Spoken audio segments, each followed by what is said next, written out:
নমস্কার, আমার নাম অমিত। আর আপনারা যেভাবে আমাকে চেনেন সেটা হচ্ছে তারানাথের চরিত্রের ভয়েসটা আমি দিই। সত্যি কথা বলতে প্রত্যেকটা চরিত্র আমি যেগুলোই করি, মানে সেটা তারানাথ তান্ত্রিকের চরিত্রই হোক বা অন্য যে কোনো চরিত্র, প্রত্যেকটা চরিত্র করতে আমার ভীষণ ভালো লাগে। তারানাথের ব্যাপারটা একটু আলাদা, এটা স্পেশাল, নস্টালজিয়া বলতে পারো বা মানুষের একটা অতি পছন্দের ক্যারেক্টার। সেইটা করতে পারাটা সত্যি আমার জন্য একটা প্রিভিলেজ। মানুষ পছন্দ করছে সেটা আমার কাছে বড় ব্যাপার একটা।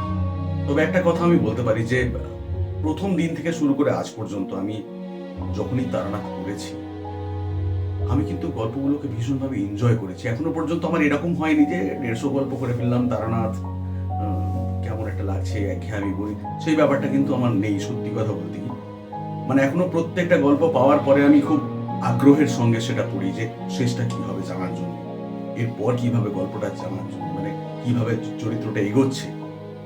এতদিন চরিত্রটা করার পর চরিত্রটাকে আমি যেভাবে ফিল করেছি আর কি, যে একজন উদার মানুষ, তিনি কিভাবে মানে মানবিকতার সঙ্গে ওনার শক্তির মিশে এলে কিভাবে প্রবলেমগুলোকে সলভ করছেন, এটা আমার ভীষণ ভালো লাগে।